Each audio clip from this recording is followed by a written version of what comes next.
Oke. Assalamualaikum warahmatullahi wabarakatuh. Waalaikumsalam. Waalaikumsalam warahmatullahi wabarakatuh. Ya, saya akan memberikan kuliah untuk materi prinsip transfusi darah. Ya. Perhatikan baik-baik. Oke ya.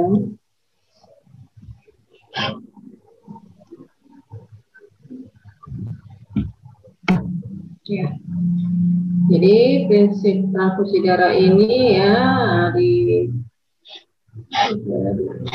ada persiapannya ya, pre-transfusi, testing ya, sebelum transfusi apa-apa aja yang diperiksa ya, yaitu tentang kompatibilitasnya, kecocokannya, darah donor dan darah pasien harus kompatibilitas. Yang dilakukan itu adalah pemeriksaan golongan darah sistem ABO dan golongan darah sistem resus. Ya, uji kompatibilitas pada pre-transfusion testing ini ada beberapa komponen, ya, yaitu pengambilan darah sesuai prosedur, mereview riwayat transfusi pasien, mereview riwayat transfusinya bagaimana, gitu. Sudah berapa kali transfusi. Kemudian pemeriksaan golongan darah ABO dan RH. Selanjutnya screening antibody, cross matching, yaitu uji cocok stasi. Baru kemudian terakhir pemberian transfusi.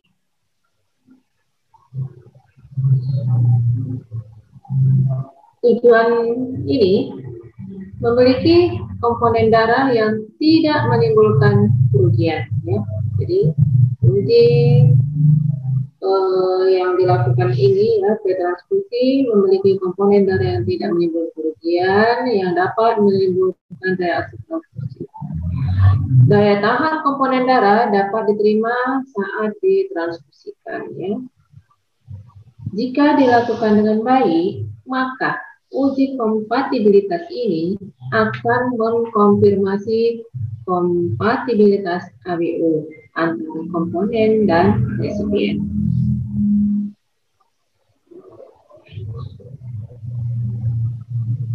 Kemudian dapat mendeteksi hampir semua atau beberapa antibodi, tak diharapkan yang signifikan secara klinis, ya. Jadi sebelum dilakukan transfusi, saat pemeriksaan uji kompatibilitasnya kita dalam pemeriksaan pre-transfusinya dapat mendeteksi hampir semua atau beberapa antibodi yang tidak diharapkan, ya.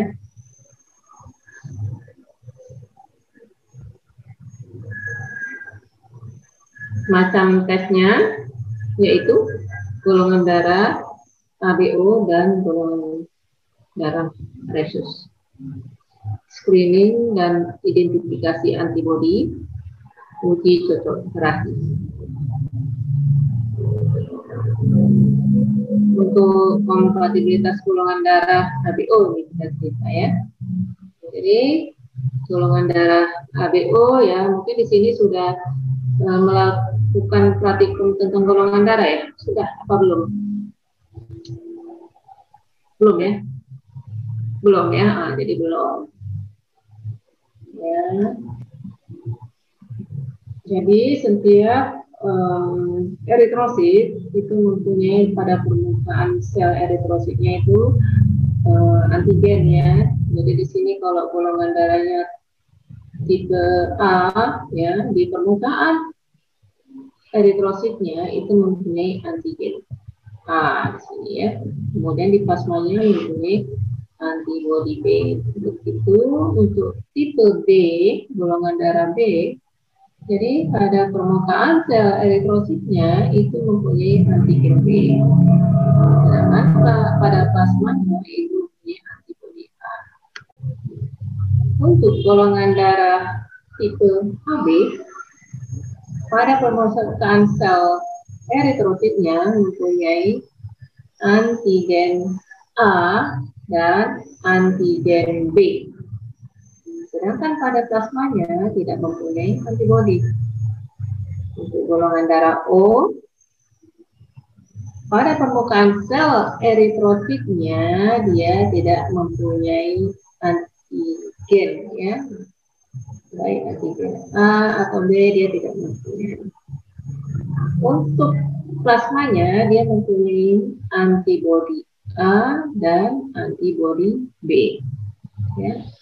Di sini harus dipahami ini ya. Inilah yang membedakan golongan darah itu dilihat dari masing-masing antigen dan antibodinya dibagian di setiap sel permukaan sel eritrositnya, ya.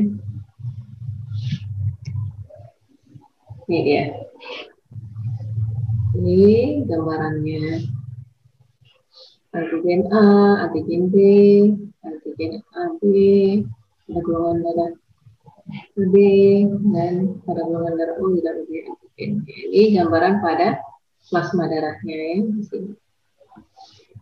Golongan tipe darah.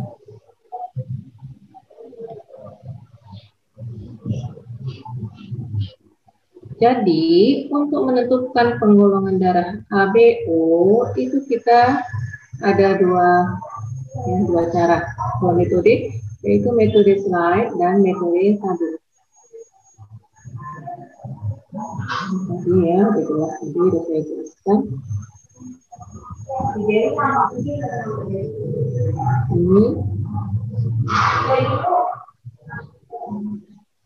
Ini reagennya ya. Ini reagen yang disediakan untuk, ya, ini yang kuning anti B. Ini jelas ya, yang kuning anti B, yang putih anti AB, sedangkan ya biru itu anti A, ya. Untuk reagensianya disiapkan.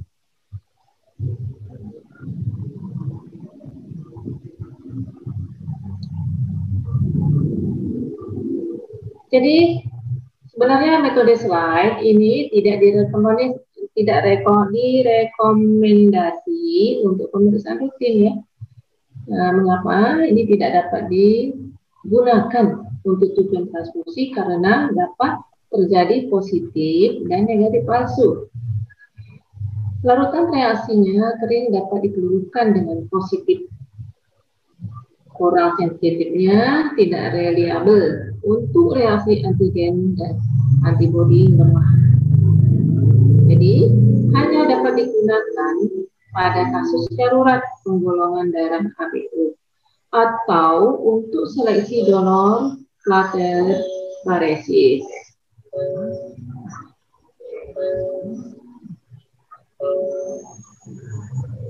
Bentar ya. Bentar ya, lagi ngajar.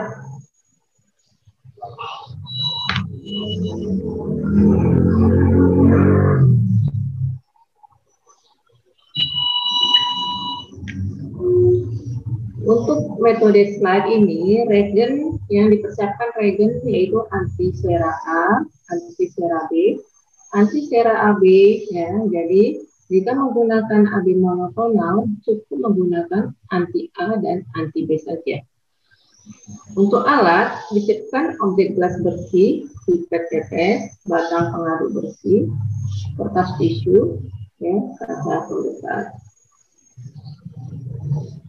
Jadi di sini, ya, masing-masing slide itu diberi label sebelumnya, ya.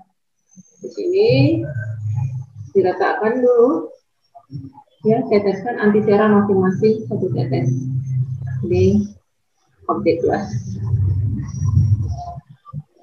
Kemudian tambahkan darah itu sebaiknya suspensi eri yang 40-50% atau menurut level masing-masing satu tetes.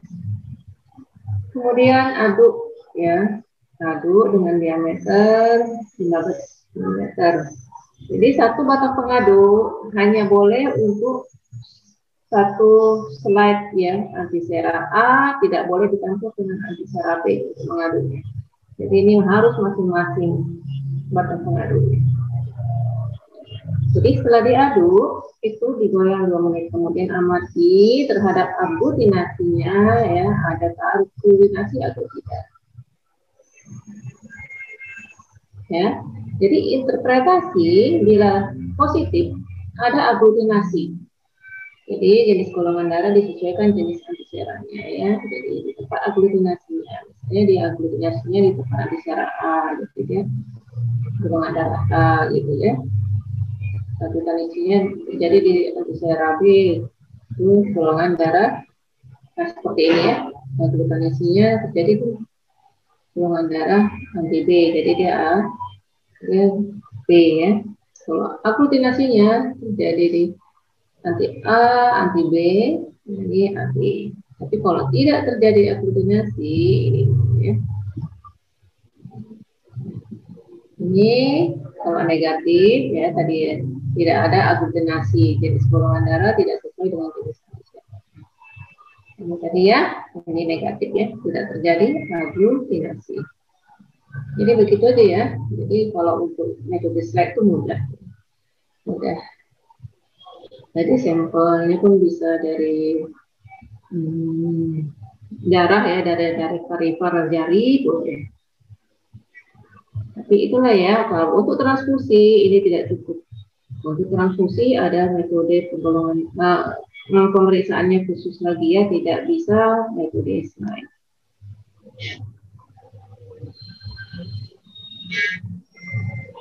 Pemeriksaan golongan darah ada 2 komponen ya. Di sini uji sel yang tidak diketahui dengan antibodi yang diketahui.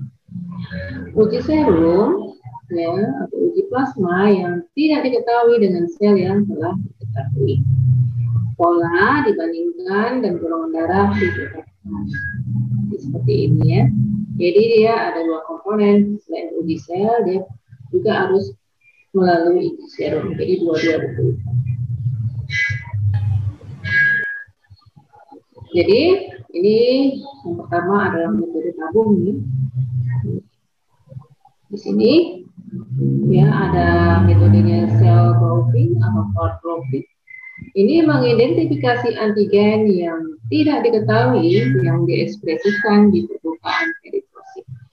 Sedangkan serum grouping sama dengan reverse grouping, sama dengan juga dengan back typing namanya. Ini mengidentifikasi antibodi yang tidak diketahui dalam serum ya. Jadi di sini jangan terbalik nanti ya. Jadi untuk cell grouping apa yang diidentifikasi ya. Jadi cell grouping itu mengidentifikasi antigen yang tidak diketahui. Sedangkan kalau serum grouping itu mengidentifikasi antibodi yang tidak diketahui. Metode tabung ini alat dan reagensia. Jadi sebenarnya ini kalau untuk mahasiswa ini untuk tidak dilakukan ya. Yang untuk yang dilakukan adalah metode yang sederhana, yaitu metode slide tadi aja ya. Sedangkan metode tabung ini dikerjakan di unit transfusi darah ya, di rumah sakit yang PMI ya di sini. Nah, disinilah baru dilakukan ya pemeriksaan golongan darah metode tabung ini untuk persiapan dari transfusi. Jadi ini gambarannya. Jadi saya agak cepat aja saya lewatkan ya. Jadi supaya tahu aja nanti ya kalau kita metodenya kalian metode slide ya, metode tabung. Metode tabung ini kapan digunakan? Metode slide kapan digunakan? Jadi harus tahu. Jadi alat dan reagensia di sini alat tabung reaksi, PPTC, sensitifus ya. Reagensianya juga ada lebih detail lagi ya di sini ya, ada sel A1 dan sel A2 ya, kemudian sel B, sel AB, sel O, sel I. Jadi agak lebih komplit lagi ya, tidak sesederhana dari metode slide. Ini seperti ini ya, metode slide. Jadi dia menggunakan tabung ya, di dalam tabung diletakkan dulu antisera-antiseranya ya. Kemudian baru dimasukkan dari suspensi eritrositnya. Distribusi ya, ini pada ukurannya. Kemudian endapannya ya, eritrosit di resistensi lagi, hati-hati, baru amati ada aglutinasi atau tidak.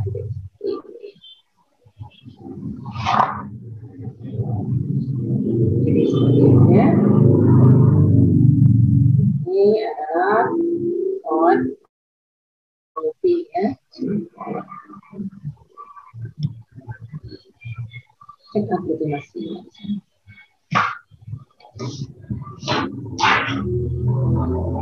Ini untuk menentukan antigen yang tidak diketahui di permukaan verifikasi.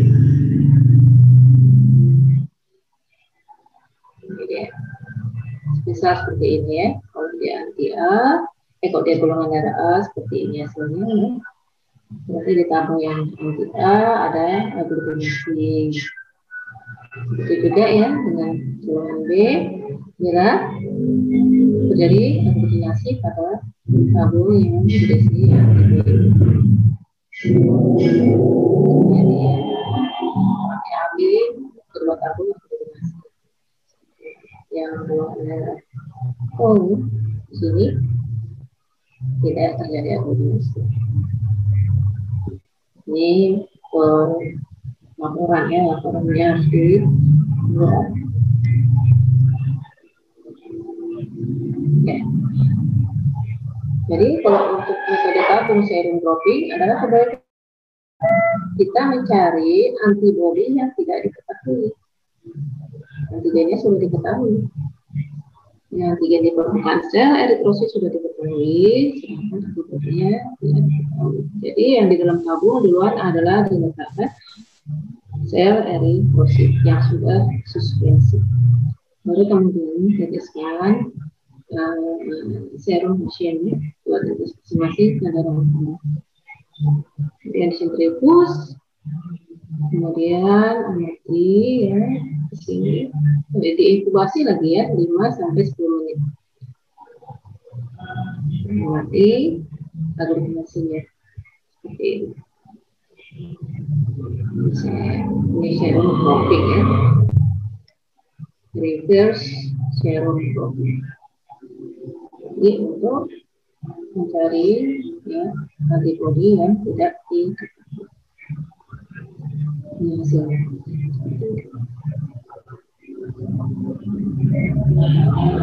Jadi kebalikannya ya. Kalau dia AB tidak terjadi aplikasi pada kedua tabung serum B terjadi aplikasi pada golongan A terjadi aplikasi pada tabung B dan golongan darah O terjadi aplikasi pada kedua A. Ini adalah laporannya teknis dari hasil pemeriksaan. Ini juga adalah gambaran aglutinasi pada tabung. Ini skalanya ya, skala yang ditentukan untuk mengisi dari di sini.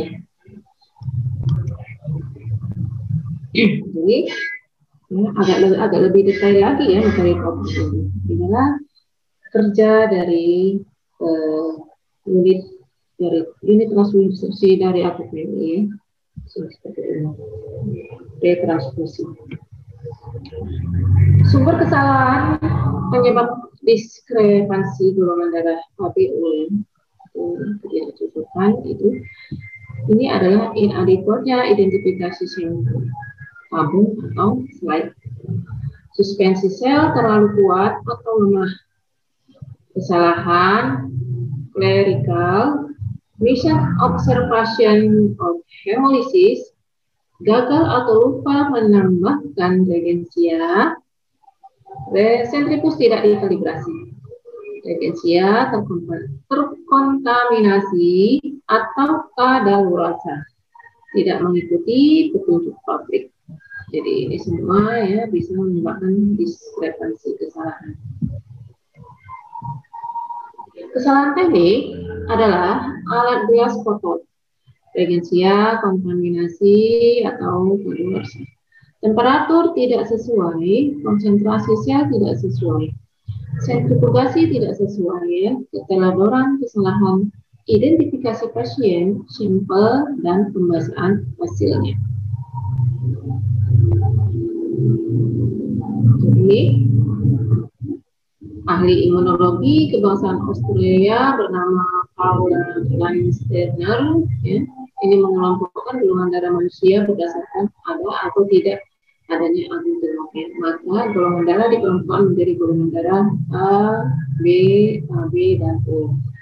Jadi ini tadi sudah saya terangkan di awal ya, bagaimana untuk golongan darah A, golongan darah B, golongan darah AB, dan golongan darah O. Jadi golongan darah berdasarkan aglutinin dan aglutinogen. Ya, golongan darah A dia mempunyai aglutinogen A dan aglutinin B. Nanti bisa dibaca. Maksudnya sama dengan di awal tadi. Aglutinogen yang berarti antigen ya, aglutinin berarti antibody.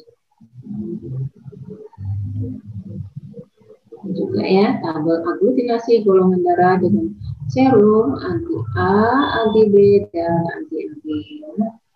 Di sini juga dapat dilihat ya, perhatikan baik-baik. Kalau dia golongan darah A, jadi apa yang menggumpal? Di bagian apa dia menggumpal? Nah, bagian apa dia tidak menggumpal? Ya,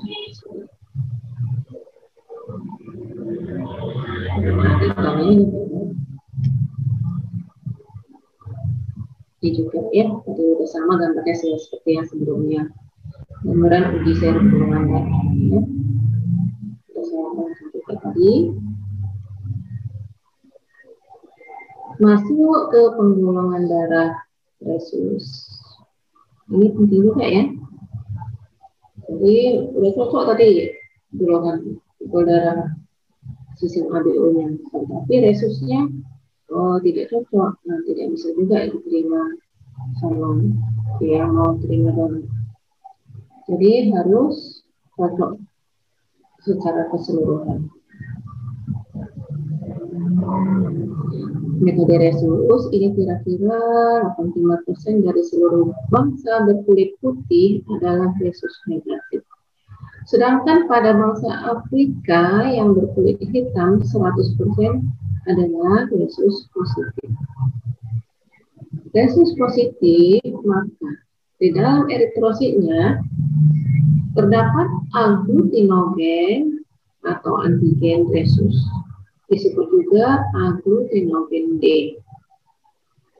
Resus negatif maka di dalam eritrositnya tidak terdapat aglutinogen atau antigen resus.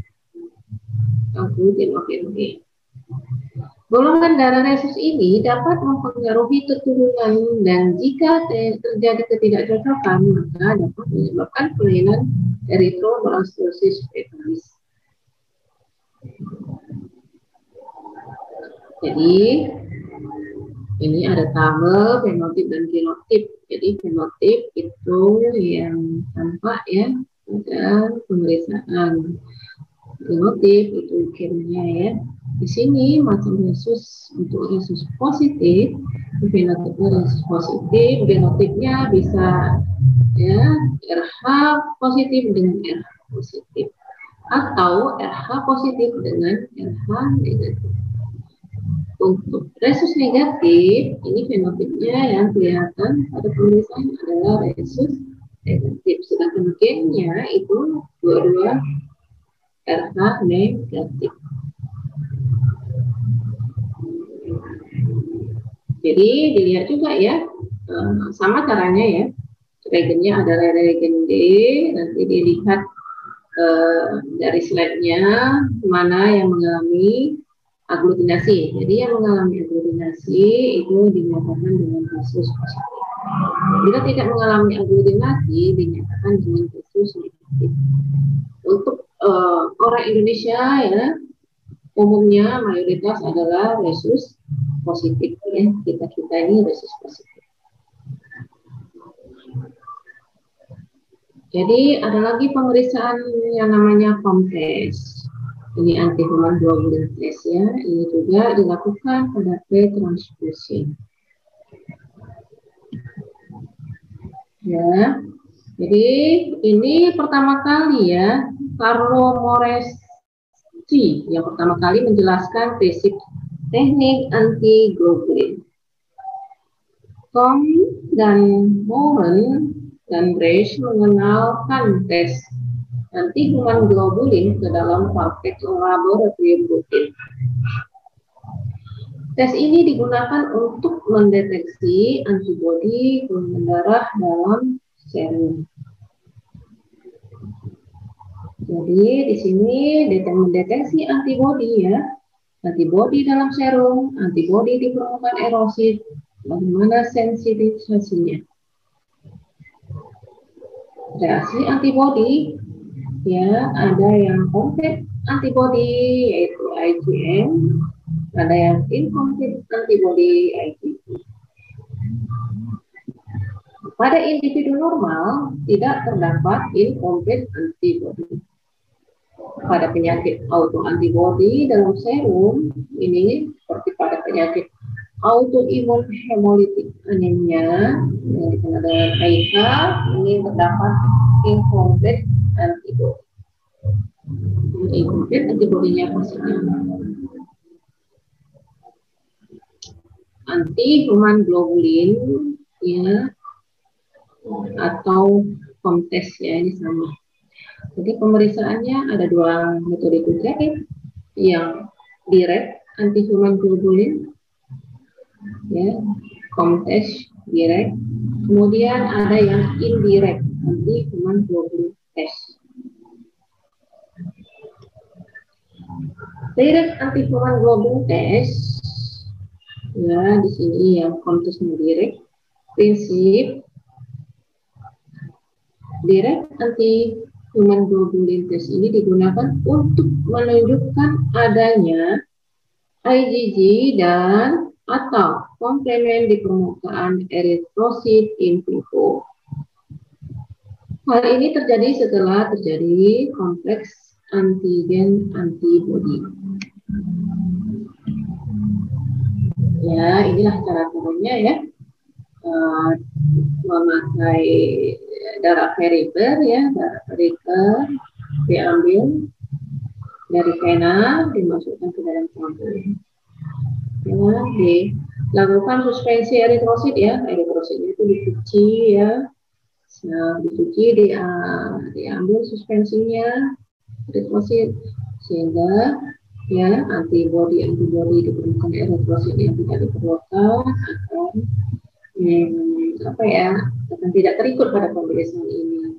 Jadi nanti setelah suspensinya dicuci dimasukkan ke dalam tabung, ditambahkan ya reagen cyanida dari reagen cyanida COMTES ini ya anti-human globulin testnya.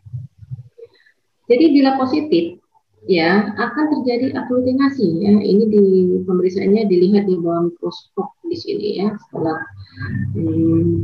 dilakukan ya pencampuran suspensi eritrosit tadi dengan reagensianya yang anti-human globulin dilihat ya, dilihat bila positif maka ini saling ya menempel eritrosit ini, terjadi aglutinasi. Dan bila negatif, ini akan eritrositnya akan terpisah-pisah ya, sendiri-sendiri masing-masing dia ya. Jadi ini gambarannya.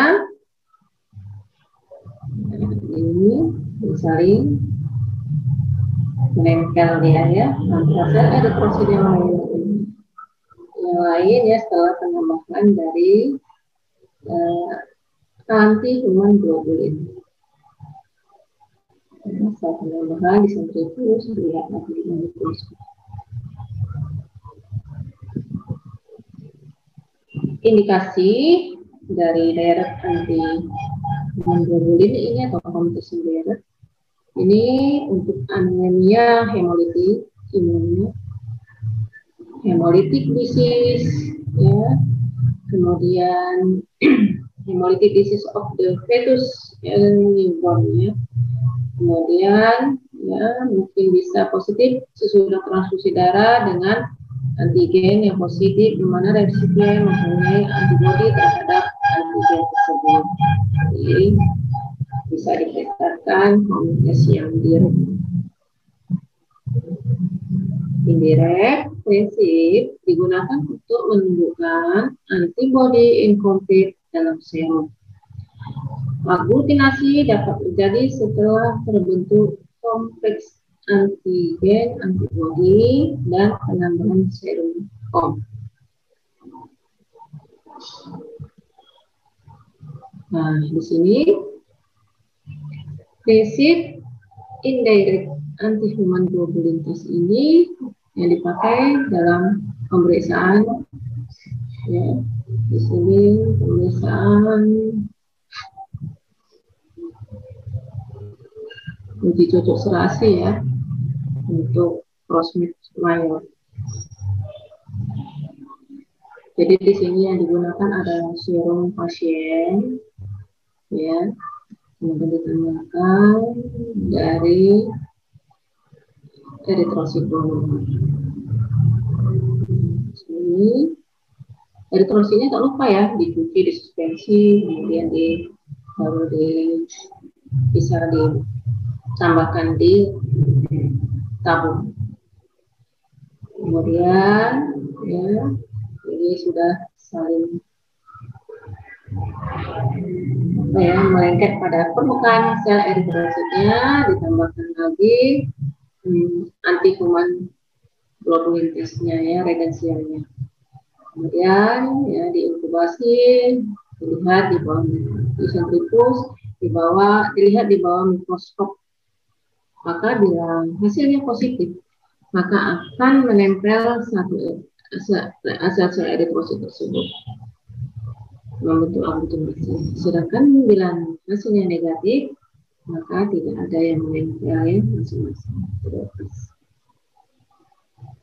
Nah, seperti ini dia, ya.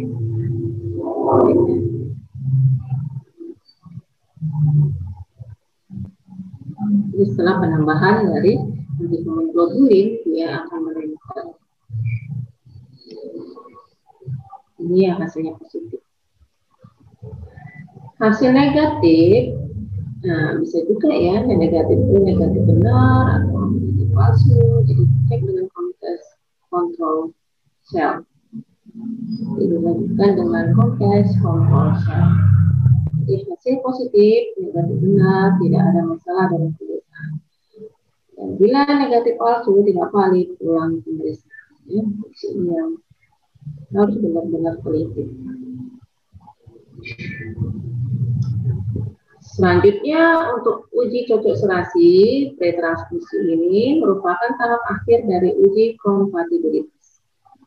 Di sini ada dua fungsi, ya, cek akhir kompatibilitas ABO donor dan pasien. Kemudian deteksi antibodi pasien yang bereaksi dengan antigen donor.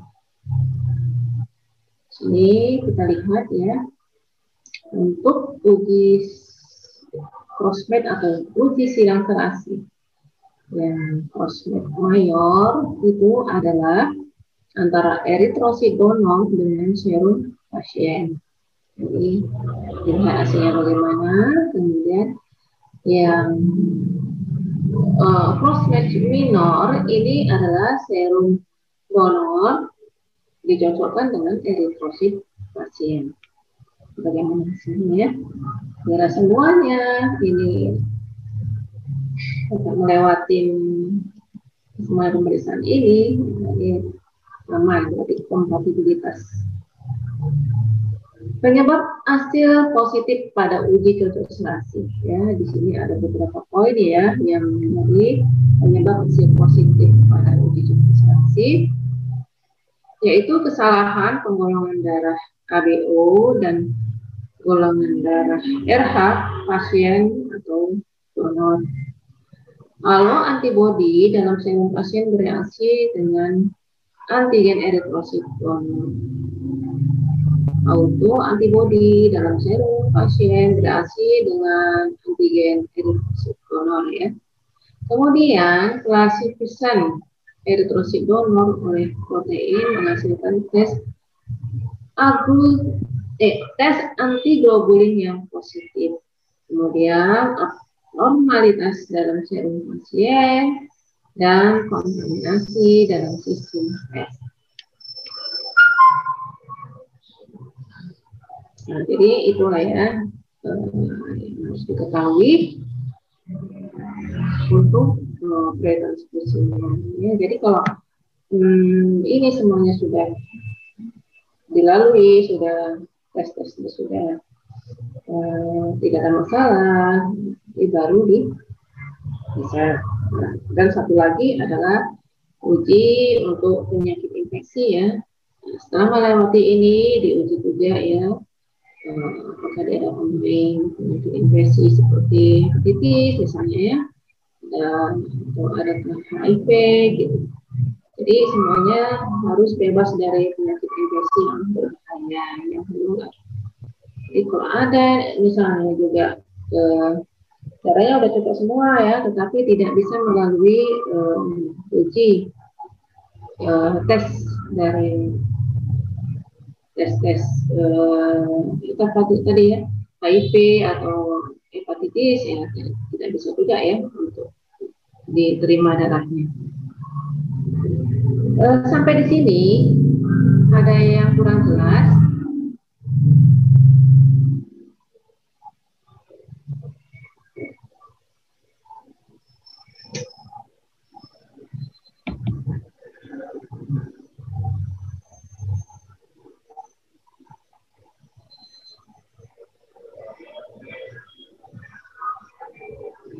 Ini semuanya videonya harus hidup ya, mengikuti kuliah.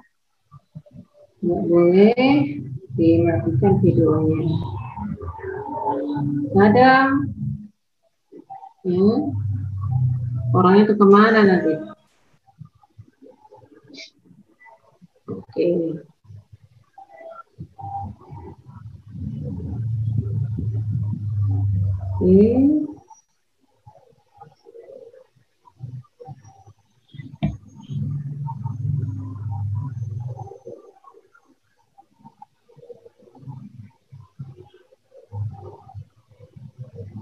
Kira-kira ada yang kurang jelas dari yang saya sampaikan?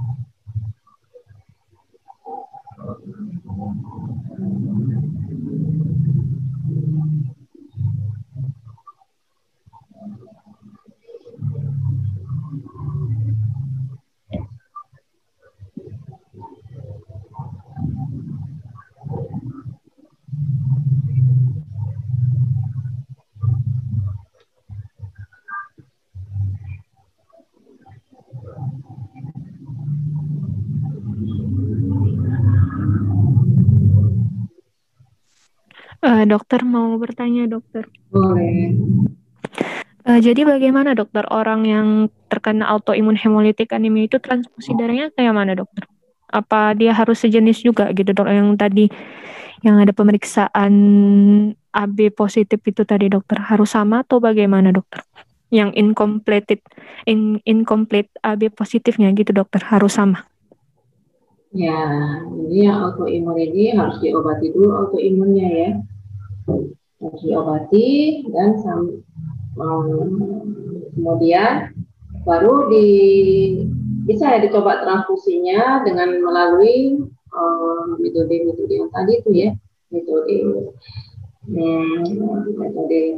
tabung, kemudian apa lagi ya, apakah komplesnya udah aman. Jadi kalau misalnya autoimun ini komplesnya masih bermasalah, belum bisa dia dikasih transfusi sebanyak apapun, dia pasti tidak terima gitu. Jadi harus diberikan pengobatan ya, pengobatannya sama dokter klinisinya lah, klinisinya untuk mengobatin autoimunnya dulu. Jadi nggak ada gunanya dia dikasih transfusi kalau autoimunnya masih bermasalah. Mau berapa banyak dikasih transfusi nolak dia, tetap aja anemia itu. Ini yang kayaknya gitu. Jadi harus diterapi dulu oleh dokter klinisinya. Jadi kalau sudah selesai terapi, harus dicek lagi komtesnya. Ini untuk mengetahui antibodinya gimana. Terjadi penolakan enggak? Nanti kalau udah aman, ya udah bisa gitu. Kontesnya, crossmatch-nya, pokoknya semua ya. Sistem ya, yang penting ya itu tadi ya. Kalau golongan darah udah tahu lah ya, golongan darah tadi itu tabungnya Raman dan jadi autoimun ini ya itulah tadi ya. Tesnya biasanya apa ya, crossmatch-nya itu bermasalah di situ ya.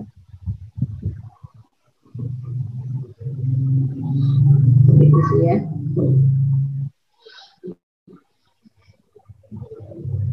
Jadi setelah ini ya nanti ada lagi persiapan setelah aman semuanya ya. Itu persiapan. Oh iya, nanti persiapan pemberian transfusi itu ada diajarkan di skill nanti ya. Bagaimana pemberian transfusinya, bagaimana melihat kita terima dari PMI namanya back dari transfusi, back dari donornya ya harus dihangatkan dulu ya, kan nggak boleh dingin gitu langsung dikasih ke pasien, dia harus minimal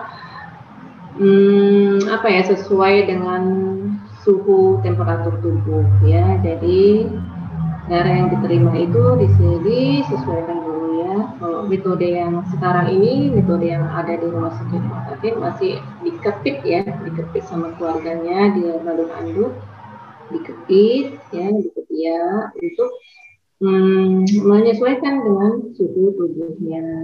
Barulah kemudian setelah suhu tidak dingin ya, sama kantung darahnya itu dengan suhu ruangan, baru bisa diberikan kepada si pasien. Transfusikan.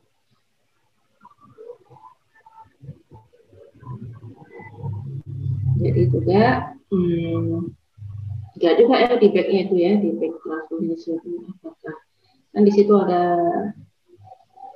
tertera ya warnanya gimana, yang bagus darah yang bagus itu, kemudian expirednya juga ya, expirednya, kemudian dari apakah tidak ada bocor, nanti bulan juga ya bocor atau tidaknya dari back tersebut.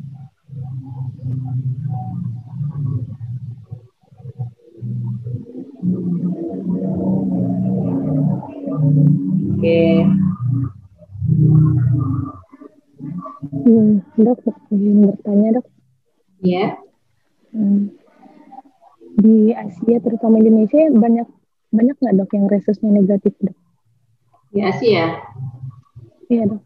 Biasanya orang Asia resusnya positif, kayak kita ya Indonesia. Itu orang negara barat sana yang resusnya negatif. Tapi ada juga ya, nggak seluruhnya 100% gitu positif, nggak. Tapi mayoritas positif, minoritas aja yang negatif. Gitu. Itu berarti susah ya dok kalau bisa nentuin pasangan ya dok? Jadi kalau nanti ya misalnya ya pasangan perkawinan gitu, sebaiknya diperiksa lah ya calon suami istri, jangan beda resus, yang kasihan nanti ya anaknya harus sama resusnya. Kalau positif ya sama positif lah, kalau negatif ya sama negatif gitu. Beda resus nanti terjadi inkompatibilitas pada anaknya tidak bisa hidup, gitu. Iya dok. Soalnya kan dok, waktu SMA kan ada tes resus gitu juga dok. Iya. Rupanya dari sekian banyak kami semua dok, satu angkatan positif. Cuman satu orang negatif dok, terus kami langsung terkejut kan dok. Ini gimana dia? Negatif dok, sendirian laki-laki. Terus kayak, ya udahlah, kau nyari berarti bule, kata kami juga gitu. Iya, betul. Ya, orang bule pada umumnya negatif. Dia bule nggak? Enggak dok, Enggak ya? bukannya di Indonesia kali dok. Iya, betul.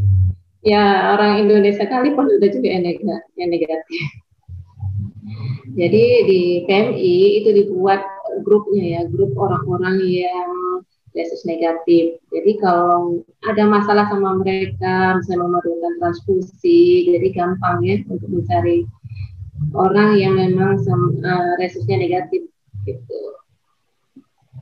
Ada grupnya itu. Kalau kita nggak susah ya positif kan, semuanya mayoritas positif. Mencari donornya pun gampang.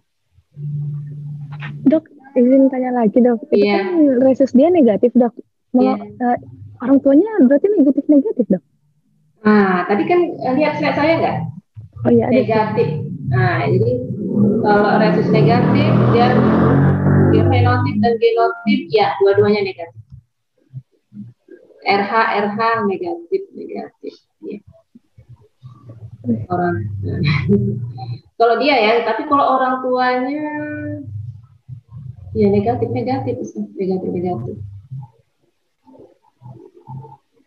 Kalau salah satu, ini hukum Mendel ya. Ya, salah satu ya kayak juga ya. Kalau misalnya orang tuanya mana nih, bapaknya atau ibunya? Kenapa dok? Orang tuanya, bapaknya atau ibunya? Tunggu ya, kalau misalnya ibunya nih resus negatif, anaknya nanti positif. Untuk anak pertama dia masih bisa hidup. Anak kedua, bapaknya juga. Sepertinya ibu bapaknya juga negatif.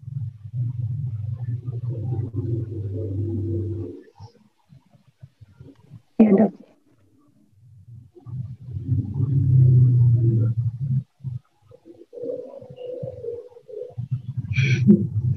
Jadi ini apa ya? Nampak ya? Jadi satu kelas semuanya positif. Seperti itulah ya. Jadi kira berapa ya perbandingannya itu kan sedikit kali kan? Sedikit. Tapi memang ada. Ayolah deh cari pasangan tuh ya. Dia laki-laki. Kalau cari istrinya, ya cari orang bule. Ada lagi.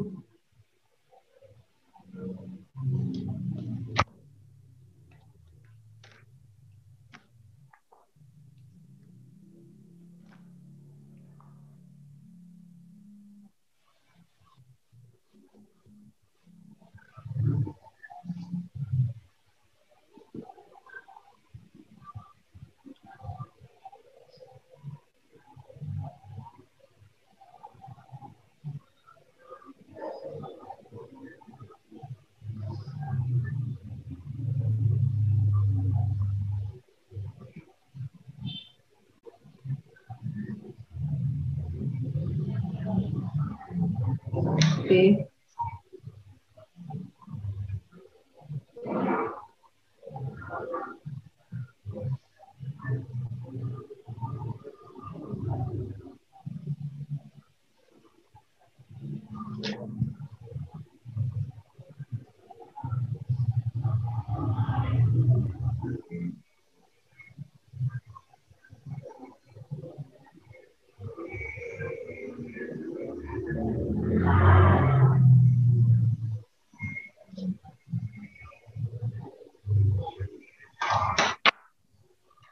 Jadi kalau misalnya ada kuliah yang gini, ada pertanyaan lagi, bisa disampaikan ke WA saya ya. Kadang saya nggak buka-buka mes ya kok di mes ya. Boleh begitu ya ke mes juga ke WA saya. Juga. Jadi kalau begitu ada pertanyaan, baru saya buka mes ya. Jadi dua-dua disampaikan.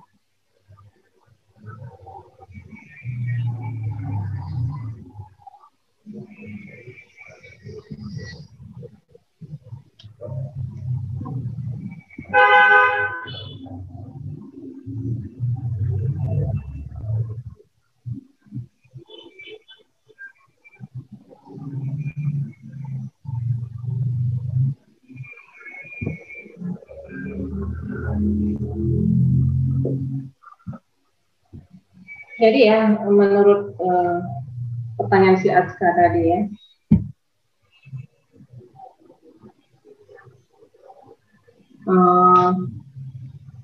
dia RH negatif,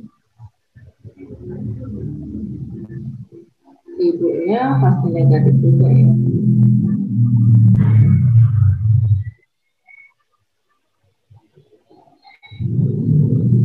Dia anak keberapa di situ? Nggak tahu ya anak keberapa. Gimana dok?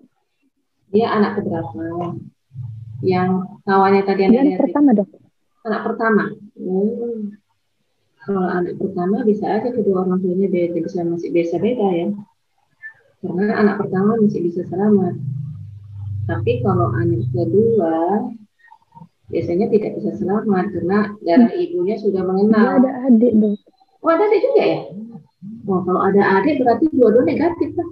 Satu. Dua-dua negatif orang tuanya. Berarti adiknya juga negatif. Ya negatif, negatif juga. Besar kemungkinan negatif. Gitu. Oke.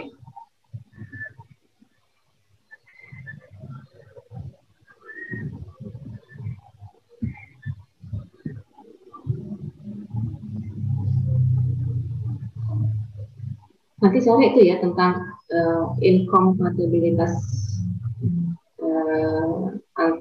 antara resus negatif dengan resus positif ya dari pernikahannya, kayak mana anaknya itu kasusnya sering ya muncul gitu. Jadi untuk kalian juga ya nanti ya, jadi harus mengerti gitu. Pelajari lah. Tugas dari saya nih, tugas dari saya. Oke, ada lagi.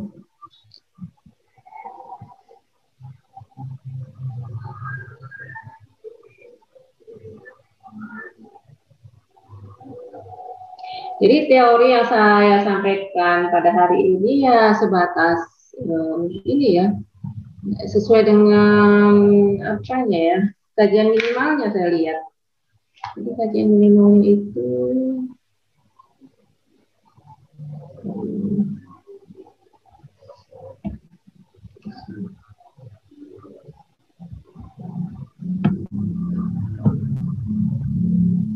saya buat pula di sini ya.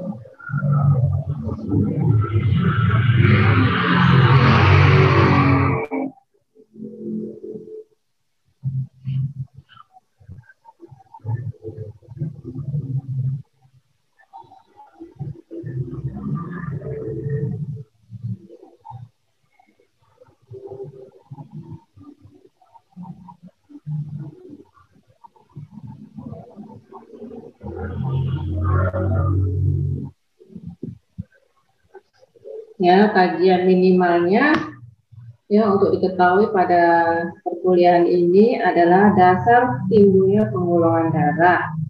Tadi sudah saya jelaskan ya, golongan darah sistem ABO, golongan darah resus, dan cross match. Jadi ini ya untuk kajian minimal pada kuliah hari ini.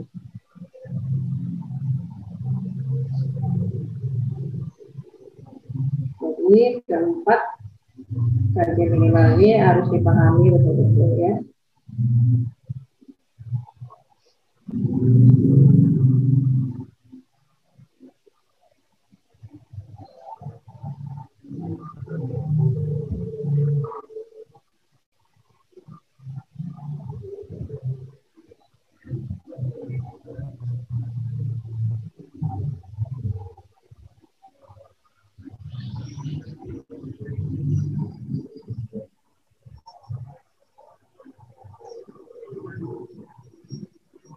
Mungkin ada yang terlewatkan waktu saya ngasih kuliah ini, ada materi yang mungkin nggak jelas, itu bisa ditanyakan. Kira-kira apa?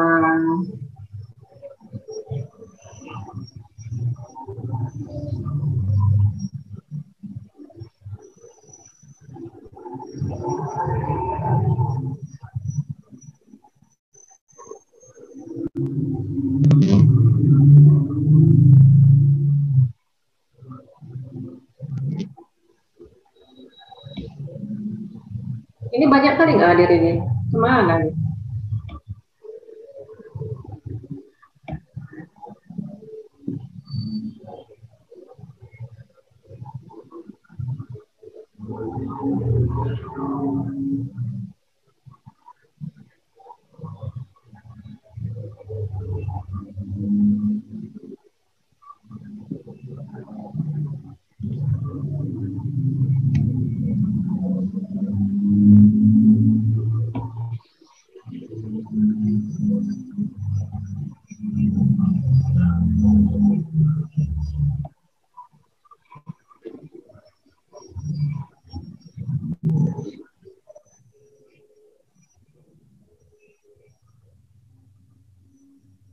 Coba ya hidupin videonya.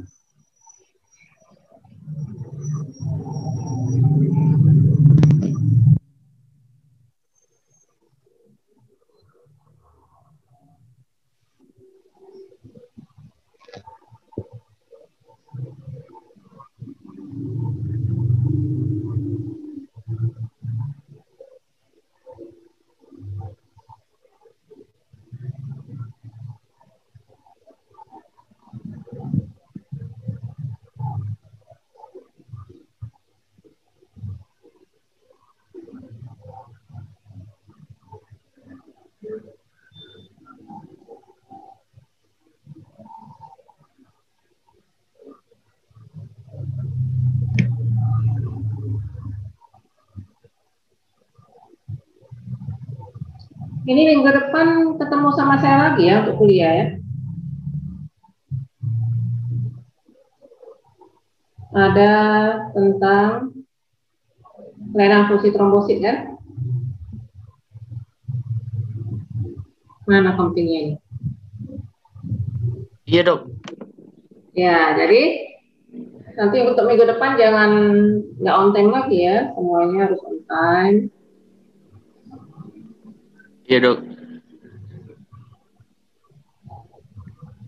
Jadi untuk kuliah minggu depan tuh lebih banyak materinya ya yang perlu dibahas.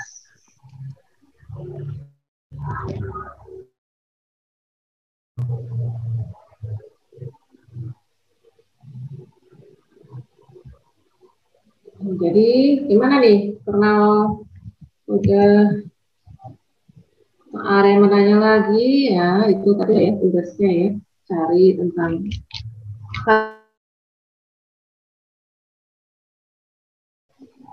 nah, kalau ada yang kurang jelas ya bisa disampaikan ke saya, ke mes.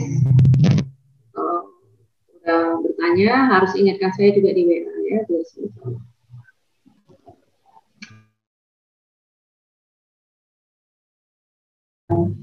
golongan darah ini ya. Jadi temannya ya udah ada masuk nonton tentang HIV, tentang yang presus negatif, ya bagaimana.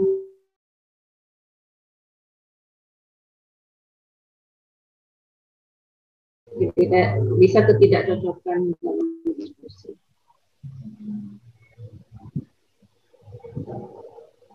Malah tahu ya nanti didapat dengan baca-baca atau tugas tahap 6 ya kalau SGD ya. Nah, ketemu tuh kasus tentang inkompatibilitas untuk golongan darah. Boleh ditanyakan ke saya ya. Oke, udah paham? Ya, jadi sambil belajar sambil cari-cari juga ya apa sih inkompatibilitasnya yang bisa dilakukan untuk prinsip transfusi ini. Jadi ya, seandainya sudah tidak ada pertanyaan lagi, jadi apa yang saya maksud sudah mengerti, ya harus dipahami ya.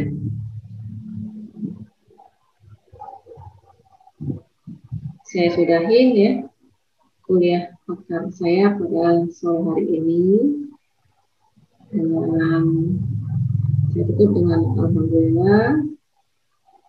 Assalamualaikum warahmatullahi wabarakatuh. Waalaikumsalam warahmatullahi Waalaikumsalam wabarakatuh. Waalaikumsalam warahmatullahi wabarakatuh. Makasih dok. Ya, Terima kasih dokter. Makasih dokter. oke.